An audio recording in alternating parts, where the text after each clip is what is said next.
and he came up with this dish. Is it true? Is it not? I don't know. Of course, the same applies for Papalina. And I will be doing it at Bagno Maria. What is the word? Bagno Maria. Buonasera. I had a request from one of my subscribers to cook carbonara. And actually, I had that in mind already. And I'll make a start with my version of carbonara. Carbonara generally uses guanciale. Guanciale is the cheek of a pig, and alternatively you can also use pancetta, which is the belly of the pig, or you can use bacon.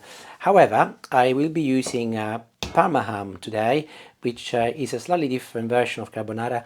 Actually, it's called Papalina, funnily enough, and this is my version of Papalina. Generally, onion is not used in a carbonara, but it is used in a papalina, and I will be trying to follow the original recipe, although I will be introducing a couple of variations alla Francesco. There is a bit of a mystery about the origin of this recipe. Legend says that the most plausible explanation is that Pope Pius XII, who was a pope between 1939 and 1958, loved carbonara. But he also felt that the carbonara was a bit of a heavy dish, and one day he asked his chef if he could come up with a more lighter version of the carbonara. So his chef got creative, and he came up with this dish, and effectively he replaced the guanciale, or the bacon, pancetta, whatever you want to call it, with Parma ham. Parma ham, which is what I'm dealing with now, it's a less fattier piece of meat. If you look, it's much more lean than bacon or indeed guanciale, and it's got a little bit of fat at the top, which I will be retaining. So I'm going to actually slice a couple of pieces here for tonight. And going back to our story, so he made this dish where he substituted the guanciale with the Parma ham, and also he replaced a few other ingredients which I will be following tonight, and it was a very much of a success. Is it true? Is it not? I don't know. So what Papalina is actually as a word is the hat that the Pope wears, or indeed maybe a priest hat. Here something that most probably looks more like this if you're the Pope there, or maybe something which looks like this if you're a priest there. So I thought, to get in the spirit of the recipe, I'll put my chef hat. I do not have a priest hat or indeed a pope hat, but that's the best I can come up with. So I'll wear that for the rest of the recipe today. It's a really dodgy chef's hat, to be fair. It will do in honor of the Papalina. I did slice my ham in approximately 1/2 centimeter strips, and I'm now going to be cutting little strips 1/2 centimeter wide as well, so that I end up with similar sizes. And I will cut them again lengthwise, approximately 1 to 2 centimeters long, a bit like you would have if you were to buy guanciale or if you were to do it with pancetta. Wonderful, having dealt with the ham, now I'll move on to the eggs preparation. But before I start, I want to show you something. Look, this is a duck egg, and being that I'm doing a semi-elegant royal dish, I thought I will be using a duck egg. And also I've got a normal egg, and this is Julie's way to identify a duck from a chicken egg, as if a poor chicken would be able to do such a massive egg. I would not want to be in a place. So generally you need the egg yolk from one egg and a whole egg. So I will be using the egg yolk from my duck egg, and I will be putting it inside this metal bowl. And next I will be using the entire egg from a chicken. Of course, you do not have to use duck eggs. I'm using them because in size of them. I know. I'm using them because I've got them. Yeah.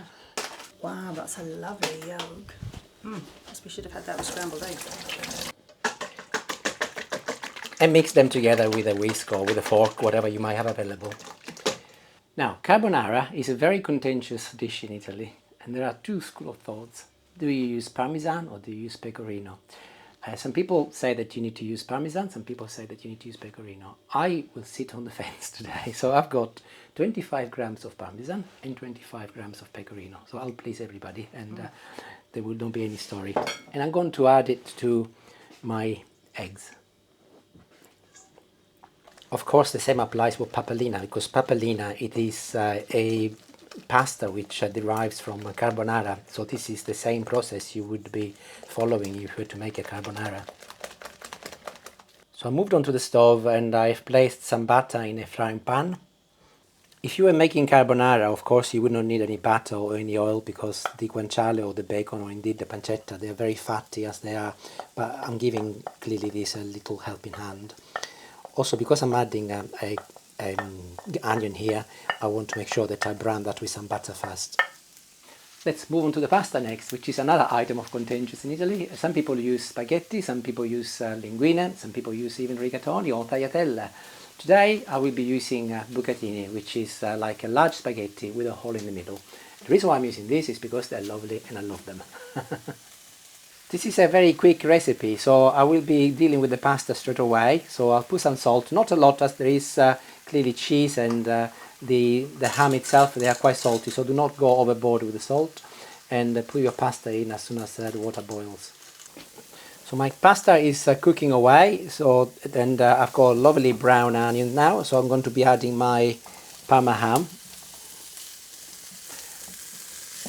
Contrary to carbonara, I am not going to make this crispy because the idea is that it remains tender.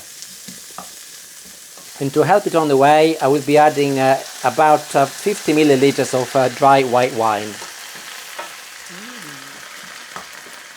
And I'll let it cook for a few minutes until the alcohol from the wine evaporates. In the meantime, I will be using some of the water from the pasta and I will be adding it to my eggs mix. This will make the eggs partly pasteurized, but also will give me a nice creamy sauce without cooking them.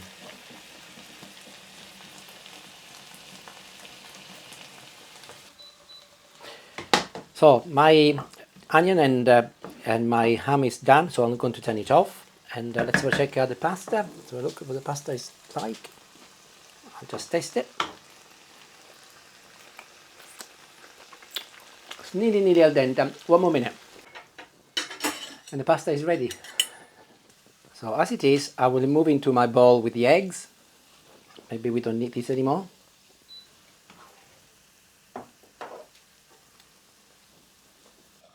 And I will also be adding my mix of onions and ham. I've got my water back on and I will be putting my bowl inside the pan and I will be doing it at bagno maria. What is the word? Bain-marie. Bain-marie. And this way the egg pasteurizes completely without overcooking the pasta.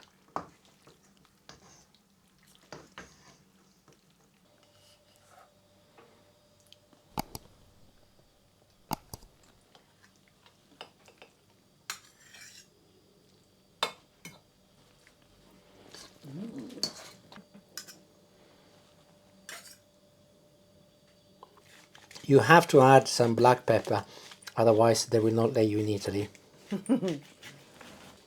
Some people put the pepper before, some people put it during. I like to always put it afterwards so I can taste it better. Wow, that is a lot of black pepper there. And a little sprinkle of cheese. I'm using a little Parmesan in this case, just to garnish it really. And we will test it now.